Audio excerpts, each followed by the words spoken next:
just think age is a number, and I think it's what you're willing to put in. It's a little bit of luck too, not getting injured or sick or. Yep. But yeah, I'm just I was just really excited, like, and I didn't want to lose myself having a child. Like, I didn't want to, because I see so many of my friends who always say, oh, Danelle, once you have kids, you're never going to be able to do this, and you're never going to be able to do that, and it scared me. Like, if I couldn't figure this out, like, I'm gonna just be like everyone else and resentful, and kind of like, not that they're not resentful, but just kind of like your kids take up so much time, and you start to feel like, okay, well, this is just how it's supposed to be. And I want to show my kids, and I want to prove to myself that, like, you can manage this if you really want to do it. And so the Cocodona was more of that for me. It's like, can I be who I want to be even after all this? Hey, everybody. Welcome to Running Strong Mind Body Connection podcast. I'm so excited to have you here. And today we're going to explore the grit, resilience, and mindset it takes to keep showing up in running and in life. So today, my guest, I'm going to be joined by Danelle Soto. Danelle is a true grinder. She's a tough girl. So from her first show up at Leadville is where we met, and where she actually DNF'd at 50 miles, but in becoming, she continued on, didn't give up, and she became a finisher at the Javelina 100. And then she jumped into the Cocodona as a finisher and second place woman at the Sonoran 200 Challenge. So, DNFs don't define us. So in today's conversation, we're diving into the real side of long distance racing, especially Cocodona, which I'm thrilled because I'm doing Cocodona this year, and I'm really thrilled to hear about her story. So this was gonna, I hope we are gonna explore the logistics, the training, the fueling, the sleeping, which that's a big part for me. Who knows? Anyways, and really what it takes mentally, right? I know what it takes to do this mentally because I'm, as a mental fitness coach, I coach my clients through this, and it's having that mental thoughtfulness and mindfulness of what goes on in our brain, and we have the ability to choose our thoughts because our thoughts equal our emotions. So, anyways, I'm excited to have you join me here, and let's dive.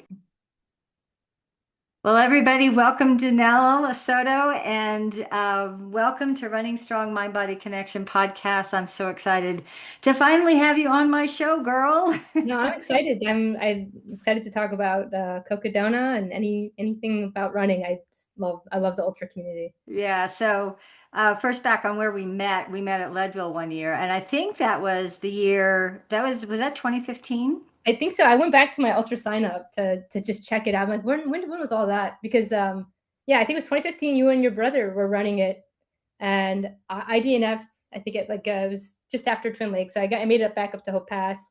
That race has been just one I just cannot seem to figure it out. I've done it 3 times, but yeah, that was where I met you, and I ran into you and your brother, and we shared some miles together. So did Paul run in 2015? I don't know. That's the only year I finished. Oh, I don't know. That was my only year because 2015 was my Grand Slam year. Oh, and we did Wasatch, and yeah, I don't know. I feel like you told me you were doing the Grand Slam when I met you. Yeah, so that was my Grand Slam year, and I didn't make it because I broke my ankle in Wasatch. Oh, Oh my yikes. gosh, I was at the top of my game that year, so that was just really, but things happen, right?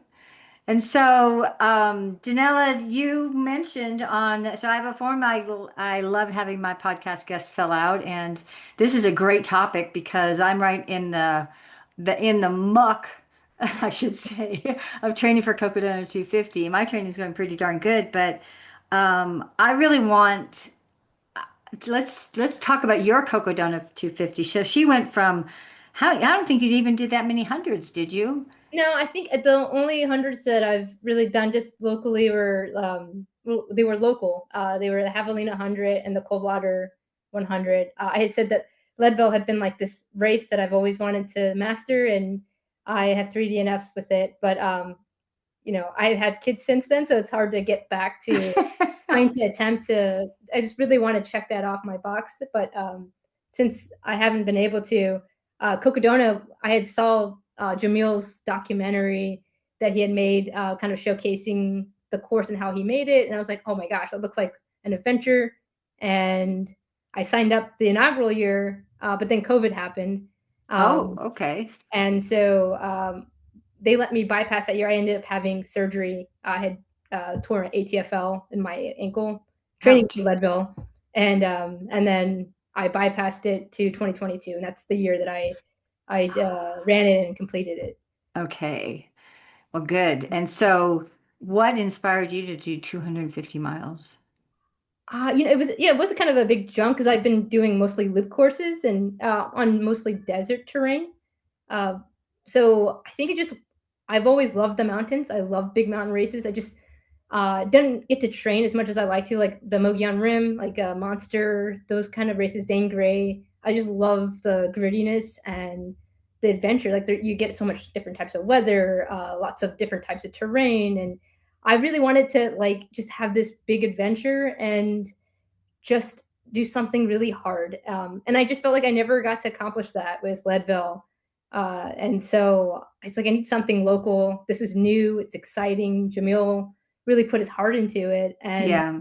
it resonated with me for whatever reason. It just did. And I signed up for it. And again, I didn't get to do the inaugural year, but then, everything, my first kid that year. So I had when I was training for Cocodona, I had a, newborn baby and trying to navigate, trying to train and do all this. And so I also spend a lot of money on it. So I was like, I have to do it this year. I can't push it out another year. And I just really wanted to just do this. I don't know why. It was just something that resonated with me because I just love the mountains. I love the idea of being out for multiple days and the challenge of it. And so, um, yeah, I signed up, and I mean, it was very hard to get to the start line with all the challenges of having a baby and just in life, like anybody has like challenges, but yeah, I managed to start it and get there. So it was just something that I needed to do. It was just something calling me about this race. So, am I getting this right? You had a baby in 2022? So my partner had our first son, and then right after I finished Cocodona, I got pregnant with our second son, like 3 months after Cocodona. Okay. Oh So my yeah, God. she had the first, but we were raising our first son together. Yeah, I don't want to Nice. sound like I was that hardcore, because I'm not. But yeah, so but it was still hard to like train because I became a stay-at-home mom with my son Uh-huh. when we first had him, and so it was new to like trying to um, fit a schedule in together where I could do long miles and be away from home. Because my partner works full time, so it was just hard to do. And I think all parents know the challenge of like trying to fit in um, training for long distances like this or any ultra distance really. But yeah, so that I felt like the race just appealed to me, and I was gonna do everything. I think after we had our first kid, I just felt like I wanted to prove that I could still be that person I was before we had kids. Like just that I was tough, that I could still manage it. Like I felt like if I couldn't manage this, then am I really going to have longevity in this sport? I need to figure out how to manage this because I want to keep doing things like this. At the time I was 39, so it's like I still have another. If I'm lucky, I see like the other runners out there that are in their 70s still running, but I want to do this for a long time. And so I just felt like I needed to prove to myself that I could manage this and still kind of have fun doing it. And fun running for 5 days, but Well, I give you a lot of kudos on having a kid young and doing this. I know we were talking earlier before this, and I didn't do my ultra stuff, and I was cycling.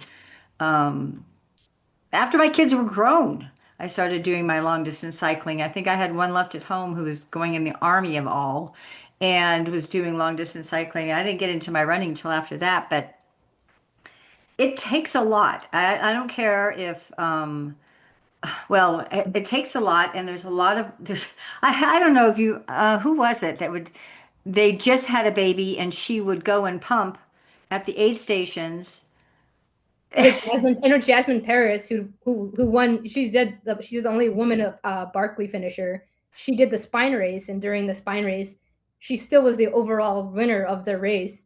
She was stopping to like pump, and like there's pictures of her like breastfeeding her baby at the race. Yeah. Yeah, like women have to figure this out, and we can. Anybody who wants to do something can find a way. It's just Right. very challenging with kids, and you know this. And except there's so many women that I'm inspired by that are in their late 60s and 70s that are amazing in the sport. But a lot of them started late. Even like I started running when I was in college and high school, so I have all this experience, but these women started in their 40s, and they're amazing and tough, and like I can barely keep up. Like one of my friends, I think you know her pretty well, Margaret DeHess. Oh yeah. She's gonna Oh turn yeah. Margaret is, yeah, she's she's gonna one turn heck of a 70 this year, climber. and I can Yeah. barely keep up with her. I know. So yeah, I mean, I just think age is a number, and I think it's what you're willing to put in. It's a little bit of luck too, not getting injured or sick Yep. but yeah, I was just really excited. Like, and I didn't want to lose myself having a child. Like, I didn't want to, because I see so many of my friends who always say, oh, Danelle, once you have kids, you're never going to be able to do this and you're never going to be able to do that. And it scared me. Like, if I couldn't figure this out, like, I'm going to just be like everyone else and resentful, and kind of like, not that they're not resentful, but just kind of like your kids take up so much time and you start to feel like, okay, well, this is just how it's supposed to be. And I want to show my kids, and I want to prove Right. to myself that like you can manage this if you really want to do it. And so the Cocodona was more of that for me. It's like, Yeah. can I be who I want to be even after all this? I think that want to give you a lot of kudos. And you're quite a bit younger than I am. But I started late. My first 100, I was 53, I think. Yeah, I And was listening to one of your podcasts. Yeah, you started after you had kids, and so yeah, and so amazing. but I was a single mom and raising those guys and whatnot, but still, um, it's it's changing, and I love that. I love that women are stepping up to their own, stepping up into your own power, that you can still do a life and be a runner and do what you love. Do you know what I mean? Yes. The ability that you have the strength to do that, and I will never, I will always say this: women are stronger than men. Sorry, guys, I just but think, we do a lot because I think just the whole idea that we have babies and then we bounce back and we do everything else in the world. But women are coming up winning the races. Women are getting faster on the trails. Women are coming up to the point where it's going to get, right now they're showing up and they're performing and they're setting some amazing records, and it's just going to get better from here because these young, it's just as time goes on, it's going to be better and better. But yeah, there's like a wholesomeness to it. Like I was watching like Rachel Entrekin, this yeah, young, kind of just she's been running for some time, but like she started in the 200-mile space, fairly recently, and she's just having a lot of success. But when you see her, she's just having fun, and she's yeah, doing it on her own terms. yeah. It's not like just super like just competition. It's just like her and Courtney Dauwalter. There's fun in this, and it makes you feel like anybody could do this, right? Not just elite athletes that like look a certain way and have a certain schedule and nutrition plan. It's like Rachel seems like a down to earth person who just embodies everybody. You feel like you can relate to that, and I feel like that's what's so cool with seeing Jasmine Paris and all these other elite runners. They're just kind of like doing it their own way, and there's Yep. no like those old like Nike runners who are like regimented to eat and train at a certain time. There's a fun in Right. this. There's a joy in this, and that's why I love this space. It's just such a ultra running gives you the opportunity to and I understand like marathon running and like faster mile running. It's a very intense training for that. But like with the ultra running, being in the 200 plus mile kind of distance, there's so much room to improve and to like we're seeing people run faster and faster every year, but they're doing it still with like this grace of like just joy and I was just gonna say that the grace of joy, yeah, and it's just like it's that's where fun we to should watch. be. It's Yeah, yeah, it's so it's very just fun to I don't watch. mean to Yeah, digress. It's just something I thought was cool with the new yeah. ladies coming into the sport. So I'm kind of holding a paper here because I don't have a thing on my window and the sun's only in my window for like a few minutes. So it's like, okay, I'm on spotlight here. So what, w- how to tell us, share with us, since I'm going to be, this is going to be airing before Cocodona 250 this year, May 4th. What was your regimen? What you got into Cocodona, and for me, let me just up from my perspective, it's like I got into Cocodona and it's like, now what? How do I do this? And so I do have a coach this year because for me, I've done a lot of hundreds and I'm going to keep doing those hundreds. And I feel that this year, training for Cocodona 250, I am so ready for Stagecoach and Javelina because I am going to be so used to these Arizona rocks. It's going to be pathetic. Yeah, they're special, aren't they? Yeah, those But rocks. it's too, it was me. How do I change my 100-mile mindset into a 250-mile mindset? And so it's the logistics, it's the food, it's the sleep, it's, all the stuff that goes on Love with it. that. So how did you have a coach when you did this? Did you just do this on your own? I've never utilized a coach. I think having a coach is great. For me, it was more like the commitment to having like the time to train the way I wanted to. I knew that it was going to be a challenge with kids, so I didn't want to set myself up or my coach like for disappointment. But also, cost as well, like having kids and Right. Cocodona is expensive alone. Just like you know, uh, for me, like you said, like the logistics is like trying to get Airbnbs and for my wife and my son, and then like my crew, um, you know, gas and understanding like how are we going to support the people supporting me. That was like a logistical concern and stuff. So like for me, I was like, I think I could do it by just doing my research and preparing on my own. So what I did a lot of was I went back and because I only had 1 year prior to me to really investigate, but I read every um, like blog and I read every blog and I watched every vlog that was available to see what they experienced, how they trained themselves, how did it go without sleep, just to see what people were saying. And a lot of people talked about if they were going to lack of sleep, there's nothing you can really prepare for that. But that the micro naps seem to be like this really like a useful thing amongst the 200-mile type runners. And according to Walter is very renowned for like talking about her 5 to 10 minute naps. And so I was like, I don't know if I could do that, but that's something to keep in my back pocket. Like if I need to really rest, I don't know how much it would work. And just to caveat that, like, it did work. It really works well. Like 5 minute naps are powerful. But you don't know that going in. You just try to read and prepare as much as you can. Take any tips, from I went out to a lot of training runs. They didn't have as much as they do now, but I did like a training run with Andre Lee, and Stephen Crawford hosted one after Crown King, and I think they're doing that again this year.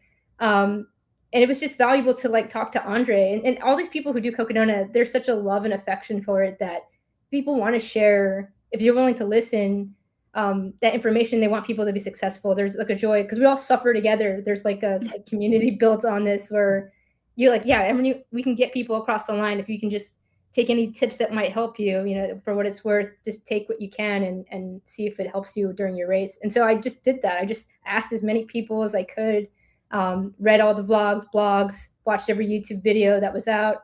And the rest of it was just training. And, I was listening to Jared Harding and how he said he used a lot of like races to kind of keep himself accountable and just have these long runs. And I kind of did something similar where I signed up for multiple like 50Ks, 50 milers in between, starting like January up until the race. And then the rest of that time, it was just like I was like a weekend warrior. So like during the week, I would just do the treadmill because I had the baby, bike, and do whatever I could. I had a strength training coach, so I got up in the mornings like at 5 and went for 45 minutes to do that like 3 times a week.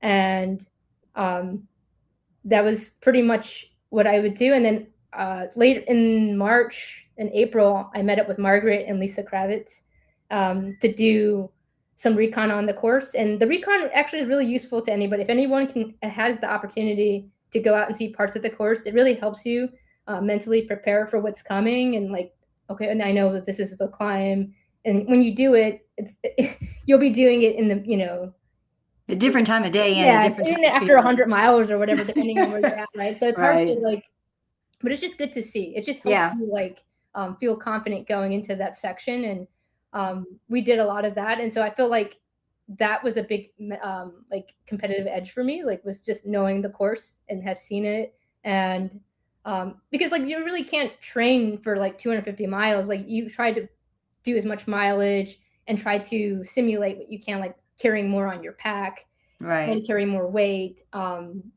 You try to anticipate those things, but really it comes down to just a little bit of luck and a lot of mental and just preparation, like logistically, like having the right things where you need them, blister care early on, just having things prepared so that if anything does go wrong, you have a plan for it. And I think Right. that's really the biggest um, like way to be successful is just have a plan together of like plan A, plan B, plan C, because it's such a long race. You just don't know what's going to happen. I Um, figured A, B, C, D, E yeah, just probably. the whole alphabet, Not and going to F. yeah. Only going to E because E's Hopefully you don't get to excellent. that, but like yeah, it's just preparing, and I think making sure you try to have fun during it and reminding yourself that you're just lucky to be there. Like Yeah, a lot it's of such a gratitude and just being in the journey. So, um, so there is so much in this race. What did you come up? What were some of the biggest challenges or of logistics that you might have come across or you learned? um you know I think we did a good job of planning like where the crew would be and having everything ready in terms of like clothes and types of food. The food, I feel like after a day or two, you don't know what you want to eat, but just having options was good. And then, Did you have your own food? Are you on a special diet, or did you do the um, aid station foods? How was that for you? I did kind of everything. Luckily, I don't have a restricted diet, and so I had my things, but I was always open to like, how do I feel? What do I want? Like Mingus Mountain had great spaghetti. I didn't plan on having spaghetti there, but I had spaghetti there and a brownie, and other places there was like quesadillas, and it's just like in a Coke, and it just feels good. So you just kind of go to have a plan, but like if you have a little flexibility, definitely indulge when you can to just give Right. yourself that boost of like, oh, this feels good. This is something I needed to like change up the flavor palette of goos and all the sugary stuff that you typically eating on these races. So I think like the biggest challenge for me the whole race was just blisters. I didn't anticipate blisters because and I've done 100-mile races and never really blistered the way that I did at this race. And I kind of attribute that to I was hiking more. I think even when I did my training runs, I had to get back to home to be mom, and so I was always trying to get from point A to point B as quickly as I could. So I was running a lot of that. I wasn't just out for 10 hours just hiking. I was just like, okay, let's get 20 miles in like 6 hours, and let's get back to home. So I didn't train that way, and I think that was one thing I would change differently if I ever get back there again, was just spending a whole day on your feet, like hiking and really in the way that you would move during the race. That's a good point because I have been practicing that hiking. I've been practicing with the poles a lot. Because you're likely going to be more in that type of movement than you will be running. I mean, Yeah, the first day you're excited, you'll probably move really well. Yeah, I know everyone like goes in with like being conservative, but there's just like, just I mean, especially with the Lane Mountain, you can't really move well the first day. I say that because my race was changed at the last minute, and we were running through Prescott that year. So oh, that's right. so That's yeah, maybe right. that's why I was running more that day. And then later on, it would turn into a hike. But yeah, Lane Mountain's going to be a lot, and I think just the hiking and the movement in the heel, right? Because you're just dorsiflexing all day, and that friction with all the sand. There's just so much sand out there. You're gonna find like there's just sand everywhere and dirt. But yeah, I think the feet. I saw the yellow runner, Sally McRae. She had a similar experience. I watched her video on Cocodona, and yeah, she blistered the first day, and it was not something she was expecting, and it really it it really it scares you a little bit because you're like, whoa, I'm this bad on day one. I've got maybe 4 more 4 days days more. possibly. So it's like, and I got a lot of blisters, and it was like on my heel, it was on my side of my toes, and places I never had blisters before. So I was really scared the first day. Like, I was like, I don't know, like if I can manage through this so I could barely move my feet coming in to the Right. 100K. So I got all bandaged up, and I slept for an hour, and then I felt okay. And then the second day was actually my best day, and I moved Oh, very well through cool. that. So I feel like if you just, whatever comes up, as long as you have a plan to try to mitigate or solve it, then you never, you're gonna have like these up and down. You know this, you've done this for so long, but like, yeah, just write it, do your best to, mitigate it or solve the issue, and then just keep going, and you'll probably turn around. So that was the big Right. obstacle I had. I've learned too with the coaches I have is that, it's 100, you can kind of put it off because you're going to be done in 100. 250, take care of it now. Yeah, and And you should. so I'm in the same boat as you. I used to have blisters all the time until I changed my shoes and socks. And with these shoes and socks, I've never had blisters. I wear Ultras and I wear Darn Tough socks. And that combination has always worked with me. So, but it's really good to hear, and I will definitely have a foot care kit on board. Yes, But keep them with you and just take care of it when you need to. Like, stop, you right, have to stop, because it's gonna benefit you in the long run.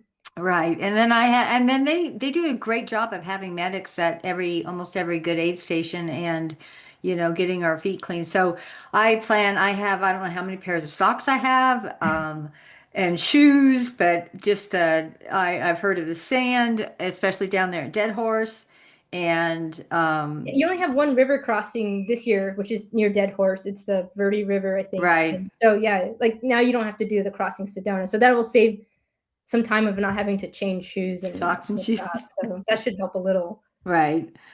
Um, so how did you figure out your drop bags and then what was going in your drop bags and then your sleep time? I know this is a compounded question though, but did you plan sleep or did you just do sleep sporadically as you needed it?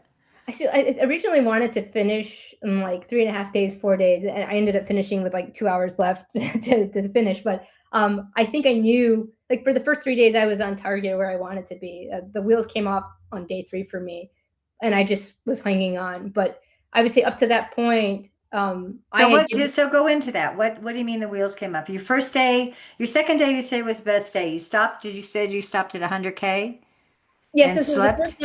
first night, I came into my 100K. So like, we started at 10 a.m. and I got to Whiskey Row, which was 100K at that point, at Ah, that's six right. o'clock in the morning. So I gave myself up to 10:30. So I came in at 6, and that meant I had 3.5 hours to sleep, eat, do whatever I needed to do so that I could stay on the target that I wanted. Oh, very But good. so I came in at the time I still wanted to, but like my feet were just so battered. But then I slept, I ate, and I got going. And the second day was a really great day for me. And that day kind of ended over the top of Mingus Mountain.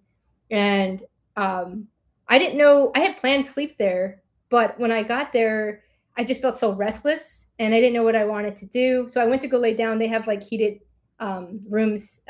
It's like I think they use like a church camp, and so they have these Right. rooms and they're heated, Right. so it was comfortable and everything.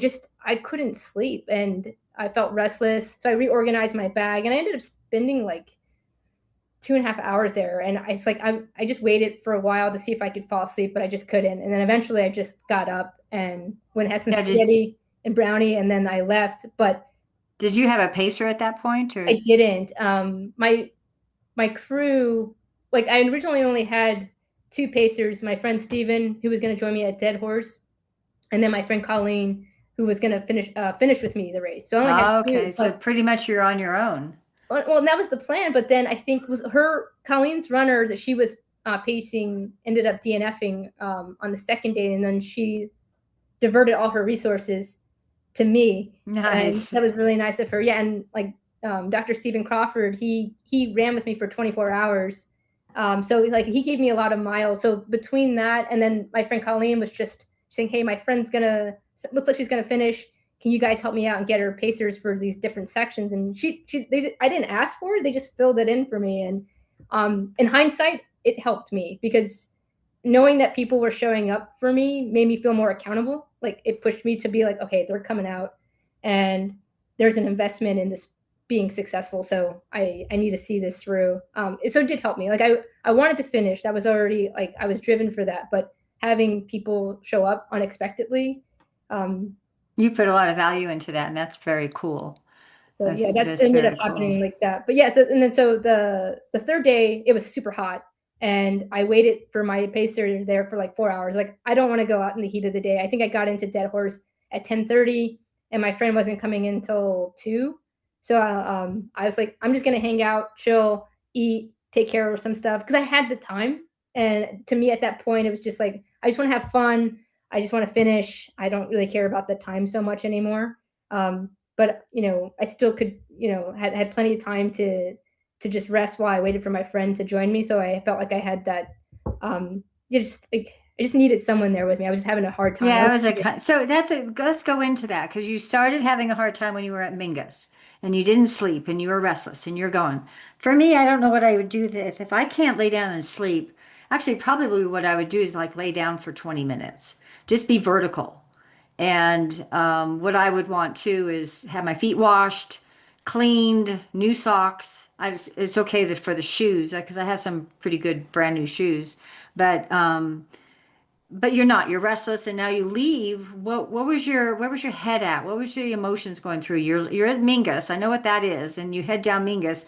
I was there. We were Natu and I there last weekend, and my legs are all torn up from it. Yeah, that But downhill on the backside is rough. with all those, I don't know, cat claws. I don't know what they were, but man, my legs went through a meat grinder or something. Yeah, it's rough terrain back there. Um, So we was that during the day when you went it was down at there? night. Actually, I was thinking it was like midnight or like close to between midnight and 1 in the morning. But at that point, I felt really confident. Like I remember telling myself, I can do this. I think I can do this. And it was a rough night. I was tired. I think that the reason it was so hard for me, all things considering, just in hindsight, was like I was just starting to get tired. Like I was never used to being up for that long because I only slept for an hour in between those 2 days at that point. And even leading into the race, when there's so much logistics and things to plan, it's hard to rest up that first week before you go because you gotta get all your drop bags. You need to coordinate with your crew and pacer. You just feel a little overwhelmed. So even going into the race, everyone's already tired. But yeah, so I think on the second day that it started to compound. I was starting to the effects of like being tired started to show more intensely, and like I felt like it was really subtle that night, and then into the morning, which was the start of the third day, I got to Dead Horse, and I was tired, and that's why I waited for my friend there because I just felt like I was mentally and just physically tired, and I thought I didn't want to have a DNF. So I was like, if I wait for him, then I don't because it's so hot. I was like, I don't want to just be out there just like under a rock. I just So did you, let me interrupt you. Did you oh yeah. go from Mingus to Jerome and then down to Dead Horse the way it is now, Yeah, or was it so something? yeah, Okay. so I went from Mingus, we went to Jerome. I went right through there. I had like a pancake, and I was like, I just want to get down to Dead Horse because I had a time frame that I wanted to be there, and I was on target for that. So I was like, okay, I'm just gonna push to get there, and then I'll take care of things at Dead Horse.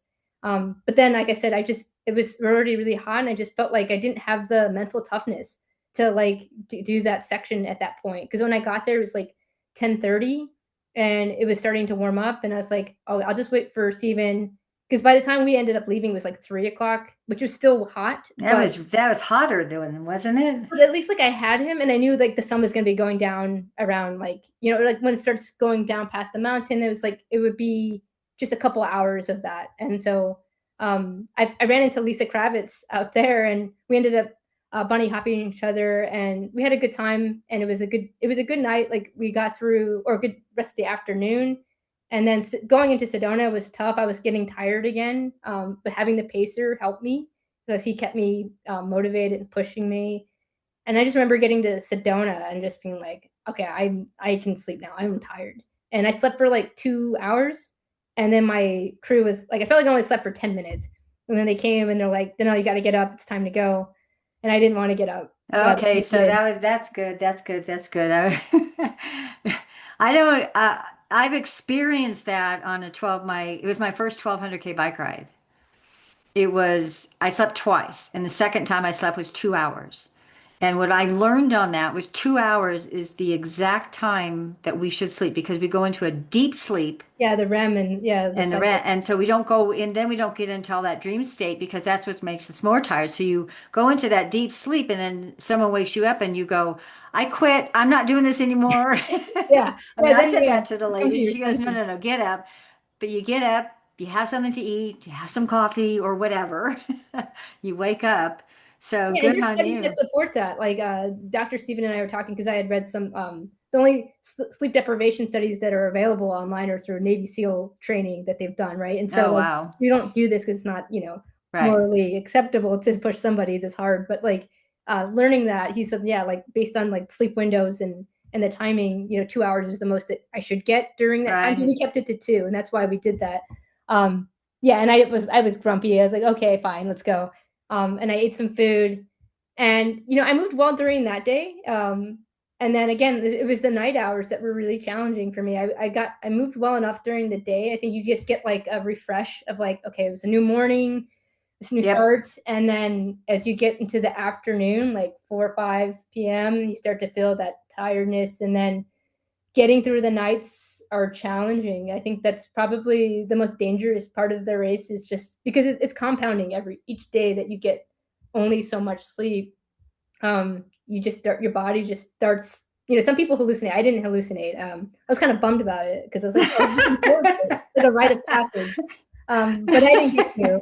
I kept thinking I was seeing like snakes and spiders. Maybe I was. I don't know, but I never saw like a dancing leprechaun or something cool. So I was kind of Oh, like, give yourself time. Come on, it'll happen. yeah, I know. But so yeah, I was just getting. I remember going to Munns Park, and I had an Airbnb there, and we left the course, and I went to take a shower, and Is that your first shower? yeah, yeah, it felt so good, Was and it three I was days? Where are you on your fourth day now? that was like that's what I'm trying to think of it. I think that was like fourth day, yeah, because it was like Thursday, yeah. So I think it was like the end of that night. Yeah, so it was Thursday night. So, um, I had taken a shower. I was like, I felt like I was like, you feel like where you shaved, and like it wakes you up. And then I laid down and I slept again. I think it was less than 2 hours, but just about that. And I ate, and it was hard to get up again. I was finding it very challenging to get up again. It was nice to have like the luxury. I was worried about having a nice Airbnb to stay in because maybe I'd get too comfortable, but I knew I would get out. It was just hard to move. Just moving again became harder and harder. The mental lethargy just started feeling like, I forgot this. I forgot to do this. That's why it was nice to have Pacer and crew. They were making sure I had everything that I had, when I was more mindful, had arranged and stuff. So luckily they had checklists and things to go off of to make sure I had what I wanted. And then I remember going out that night. Margaret had DNF, Margaret de Hess, but she came back and she decided to pace me through the night. And I appreciated that so much because I know how hard it was for her to like DNF and then feel like she didn't get to get the finish. And I know she worked so hard, but I was so happy that she could be a part of potentially my team's Your success. journey. Yeah, And so absolutely. I wanted this for her too. And so like I did get out there with her, and we were going to Kelly Canyon, like, and if you, I don't know if you've done training up there, but it just feels like you're just going back and forth on these switchbacks, and you don't feel like you're getting anywhere. And I just remember being so tired, and that's when I think that day is when I started taking 5-minute naps like all the time. Like Margaret would be like, "Danelle, are you okay?" Because I was like swerving and like, okay, I'm just gonna lay down, and I didn't care where. I just like I'm laying down right here, and I would sleep for 5 minutes, and I would just wake up. Like I just knew, like, okay, it's time to get up, and then I would feel like this jolt of energy, and I would run for a couple minutes, and I was like, okay, good, I can make up a little bit of time from that little nap because I'm moving well again, and and then I get tired again, and then I was like, And it well, comes so fast, right? I know. I mean, and I say like it felt like I had this energy. I was probably doing like 12, 13-minute miles, like, and not like moving fast like I think I was, but like compared to what I felt like before that, it felt like refreshment. And so I did that all the way up to Fort Tuttle. And I was just like, okay. And now at that point, I think it was like we still have 50K. And it's like, okay, now I've got 50K. And it doesn't seem that long in like in retrospect, but it's like when you're After committed, you've done, but you're already 200 and some odd miles into it. yeah. So My Nemesis is Fort Tuthill is like 4 miles from our house yeah, in Flagstaff. And I told my husband, I am not going home. Do yeah. not ever take me home because I'll never get, I know I won't get out of there. It's a I know, beautiful, dangerous to because know we how have a close home great is, right? shower and I have a good bed and I know, but I know, and it is tempting. But you're so tough. I know you'll do it fine. It's just, yeah, it's well, I haven't done, my 1200 Ks were 72 hours, 82 hours, okay. So yeah, so you've spent some days out like yeah, moving. but not 5 days. And then, and that's been a while, but still you have memory. I still have memory on that. I still remember the training on that and the sleep deprivation. So it's even worse when you're sleepy on a bike. Oh, The one night, it was I don't know if it was the third night. I don't know what it was. Um, I was behind these two guys and I had a brand new bike that Steve Rex built for me. So there's nothing I'm going to do to hurt my bike, right? they're expensive. Yes. We're not crashing because I'm not going to scratch my bike because it's a beautiful purple.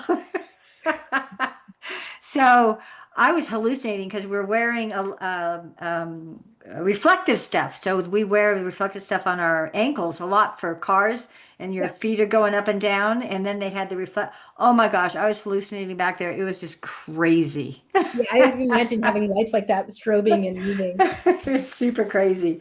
But yeah, the idea of falling over on the bike, and that's when I slept the 2 hours and I was going to drop. But then I ended up being first woman and we finished Oh with wow. 72 hours. And Oh wow. Okay, so it's cool. quite so would you have taken a shower earlier? Yeah, I had I got a little place at Dead Horse, and I think that was the plan, but I think I was so tired and I just like it doesn't matter. I used a lot of like baby wipes and cleaned myself off like whenever I had a good chance just to feel clean and refreshed and brush my teeth. Like every morning, that was something I wanted to do just to keep myself feeling like a little bit more fresh. But um I think if you can and you feel like you have the mental strength to not to get too comfortable, you know that you can get yourself back out, it's fine. I mean, like I said, I don't know if it was a combination at that point, like of all these people coming to help me that like that's why I was able to get up from this nice Airbnb that was It helps. I mean, crews help unless you have, I mean, there's people who do this as a solo runner, yeah, right? and yeah, and yeah, hats off to them because like it's so tough. And then people just sleeping out on the cots that they have, right? Sometimes they don't have heaters or they have limited heat. Yeah, so you're just freezing out there, you're cold. Yeah, I mean, I hats off and kudos to those kind of tough runners. I wanted my first experience to be I said fun, but like just enjoyable, and I did indulge in like getting places for the crew to feel like they could rest and sleep, and you know, unfortunately we could do that, but um, if I did it again, I would like to do like solo or maybe just you know, very minimal, like I'm not gonna set up like Airbnbs, it's just gonna be going through the course and using what the course has. Yeah, I would look at it just not for me, I don't want to get off the course And at that's all yeah, that's a until I'm finished and then I can go anywhere. But I was invited to go back to the Run Flagstaff because that's where they're setting up the rate the all the equipment there for the coverage for oh the yeah, Daytona. And he goes, "You could just walk over here." And I'm like, yeah. "Probably not." We'll see. We'll see about that. But for me, I was considering a couple places, maybe twice take a shower and just get clean and feel clean. And yes, brush my teeth every day, maybe even twice a day.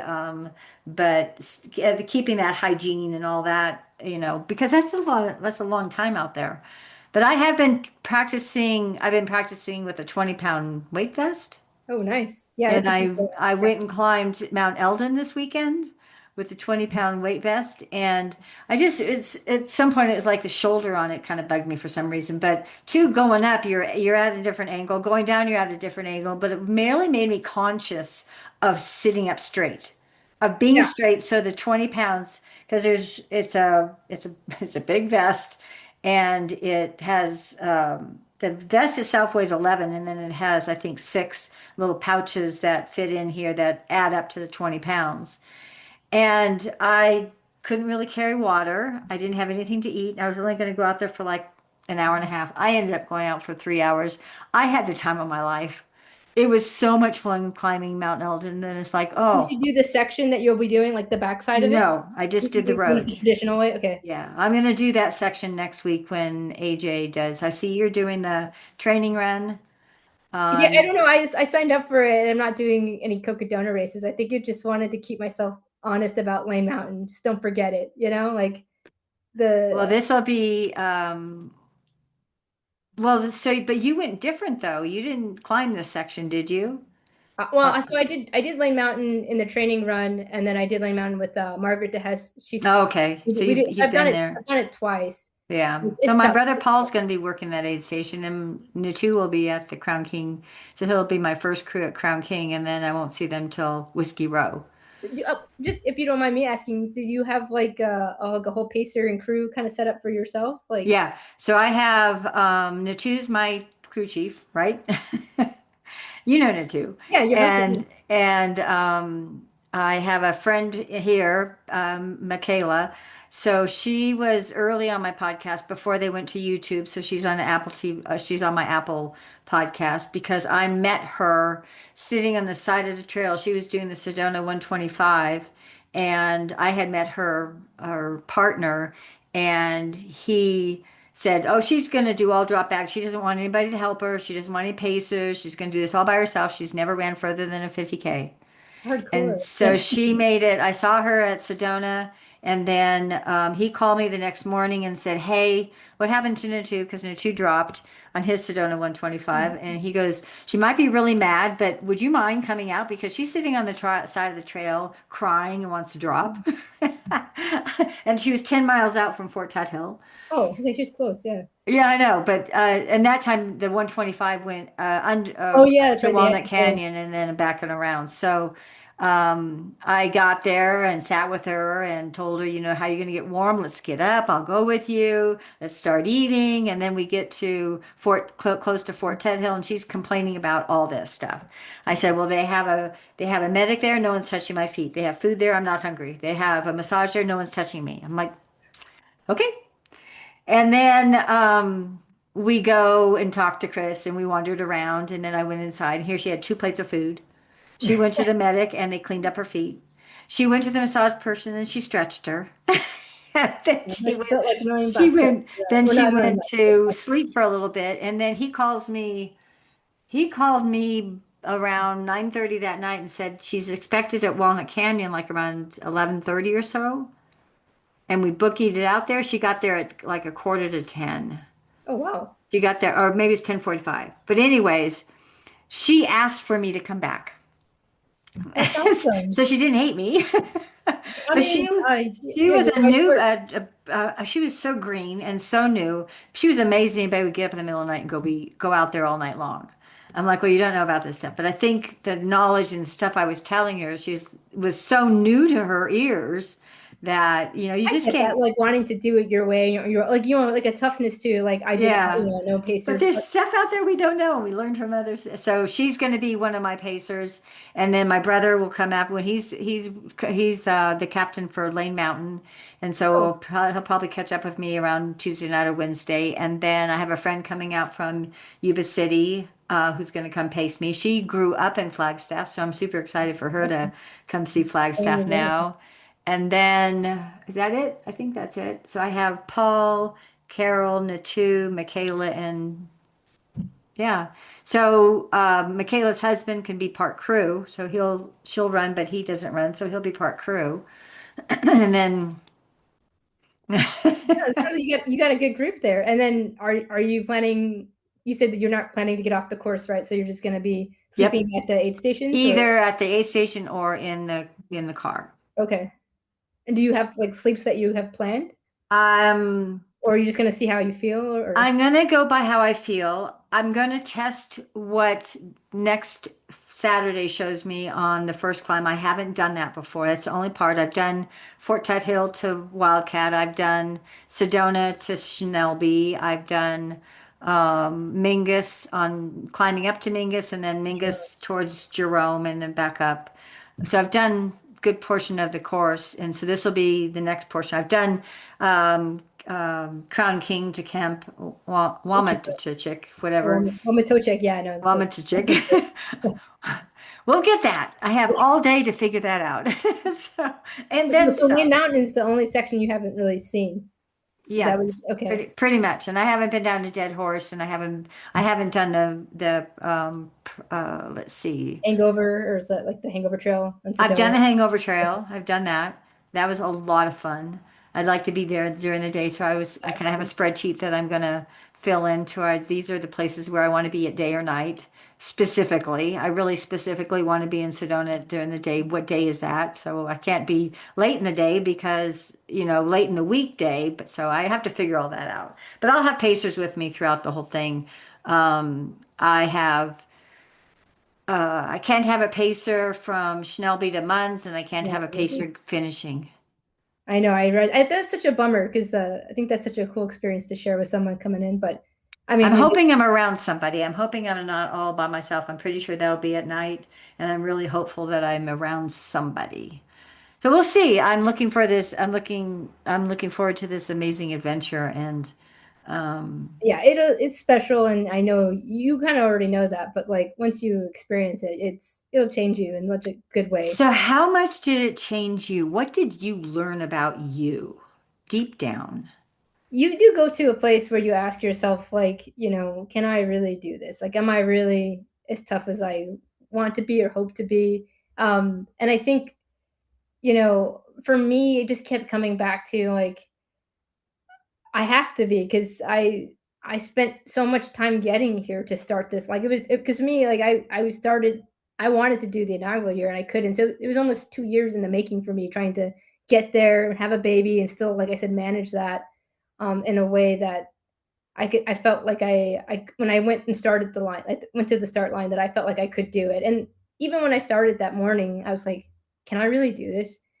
I think everyone experiences that a little bit. As much as I would love to have gone in and be like, yeah, I've got this. I just felt like I don't. This is a long ways, but I think there's parts of the race where you do feel hopeful, and if you can just remember like how much it took to get here, because it's like the journey going to the start is where all of it happens. It's like, Right, right, right, right, right. like this, and so it's like my wife and all the time that she let me get away to go do this, the money that we spent and time preparing and getting coaches and going to the doctor to keep myself, healthy enough to start. All my friends and their friends coming out to help me, to a stranger, just to see someone succeed at achieving, you know, you know, you most people won't understand, like, why would you do that to yourself? 250 miles. It's just like that's not healthy or whatever reason, but they just can't understand that, like, just to feel like you could endure. It's Yeah, like knowing that you can endure means that you're tough, and it means that you can accomplish anything if you yeah. really. If And I think that's what it well, you comes put down your heart into it, right? And I to. think Everybody does that that. my 2017 story Oh is yeah, yeah. that, I Blisters. mean, that's in our heart. That's driven in us, driven in me. It's in my heart. And how did I accomplish that? Because there's so many times I really could have given up, but I was never in that mental state other than finishing. I'm gonna finish this. I'm Oh, gonna finish it. And how many times deep in my heart was I crying and, things I saw, situations along the time that just was, we worked so hard and I'm still not blah, blah, blah. I didn't become a 30-hour runner until I got on the track. I mean, it's so funny because like I didn't know you that well. I had only, like I said, I had an encounter with you at the 2015 Leadville 100, but I watched you finish that race, Yeah. and it didn't click to me until after you finished who you were. I was like, oh, that's Karen. But like I remember watching and like just I was in tears. I was like yelling at the television and like, she's got to finish. But like without knowing you, I could feel all of that. And I think any Yeah. ultra runner, someone Everybody does. Everybody feels that. how much Paul and I talked about that all and cried every single time. And the city of Auburn wanted me to come do a talk to the chamber, and I didn't know they were going to show the video. And it's like, oh great, you're going to start me crying before I even it approach was you literally it was guys. 8 seconds, right? It was like 8 seconds left. 9 seconds. Come on, I mean, yeah. I'm not that slow. But like, yeah, I mean, because if you think about it, because like there was a film recently released called The Cutoff, but like Yeah. how many times you could have maybe felt like you weren't gonna make it, maybe, and it's not worth trying to keep going, or like so many ways that like you're so close to the cutoff, it's such a strain and like pressure on you the entire race, right? And I don't Yeah. know when that happened for you, because I mean, obviously, like you got through all the cutoffs fine, but Well, no, I was chasing the cutoff. I was in Western States gives you the cutoff and then it gives you the absolute cutoff. right, yeah, so they give you a little generous time, but then Yeah, and then back those in, come together on the track. And so I finally attained that. But what was I gonna yeah, sorry, I didn't mean to interrupt you. I No, just no, no, no, that was good. Um it's the mental fortitude of really the want. So what I did when I was doing the 1200 Ks or actually sometimes in some of the 100 milers, you're not doing, and this applies to 250. We're not doing 250 miles. We're doing one aid station at a time. yeah. And if you break it up to one aid station at a time and you attain that and you know where that section is, what you need to do, prior to, but then adjust along the way, we have that ability to be flexible, but it's one aid station at a time. That's all you have to do. And if you get out of your mind, it's a 1200 K. You get out of your mind, it's 250 miles. You get out of your mind, it's 100 miles. It's a marathon. You're doing one aid station at a time. That's all you got to do. Yeah, that's exactly. So I know, I feel like, I mean, there's a little bit of luck in, like I said, not getting hurt or having a, Right, right, mistake, right. but I know, like just seeing what you've done already, I have no doubt that you're more than capable of getting this done. Because like, how this works. It's like just small goals, right? And get you to the finish and just accomplishing this, take care of your feet, get to this aid station, make sure I'm drinking the X amount of water, just taking care of things. And obviously, you juggle business and you juggle work, and and training. You're I'm sure you're going to be crossing that finish line, no problem. Like, Thank you, Danelle. I'm excited to see you finish. Well, I'm going to get to see you this weekend at Yes, yes. Crown King Scramble, and then I'm going to hopefully get to see you at the training run next Friday, Saturday as well. Yeah, I'm like a little nervous because I'm like not training like I used to because I've had a little bit of an injury, but we'll see how that goes. It's a Lay I'll Mountains. see how it goes too. I have my poles, I have my vision, I have my Yeah, it's a my long day, but drive. it's fun. It's just gonna be warm. I think that's the thing. It's just a little warmer than usual right now. But Well, I sat in a 200 degrees sauna this morning, so okay, so you're getting some heat training in. See, I'm kind yeah, of I'm good. not, like I said, I'm not in full training mode right now, so I know I'm gonna suffer a little bit more. But We don't have to suffer. It's a mental thought, right? I know, yeah, I just gotta keep cool, get some ice on me, and make Yeah. sure I'm drinking. But Danelle, what are some wisdom words you can leave our listeners? well, if it's pertaining to like Cocodona, just believe. Just don't stop believing that, because Oh, like that's good. everybody out there has a story. I so privileged and honored that you care to ask what mine is, but like everyone out there has something to share. And if you go out there and try to appreciate all the people around you, you're gonna feel inspired. It's easy to feel inspired when you're around people like this that are chasing big goals, big scary goals, with life happening at the same time. It's just everyone has a struggle to be there, to get there, and it means a lot. I mean, if you're willing to spend the money and time to do this, it matters to you. And for whatever reasons, everyone has their own reasons. So just try to take it in. Just try to talk to people, talk to crew, talk to everyone. Everyone out there has so much to give back, and that's what I love about the race. I think it's why it's such a popular race. It's not just this big Right. race. It's an event that brings people together and lets people Right. share the experience together. So have Yeah. fun and just keep believing. You can do it. Anybody out there's so many people out there that I was listening to Jared's podcast, but like they don't look like the typical runner or whatever. And I saw there was a guy with muscular dystrophy. There was a girl who had like a prosthetic leg.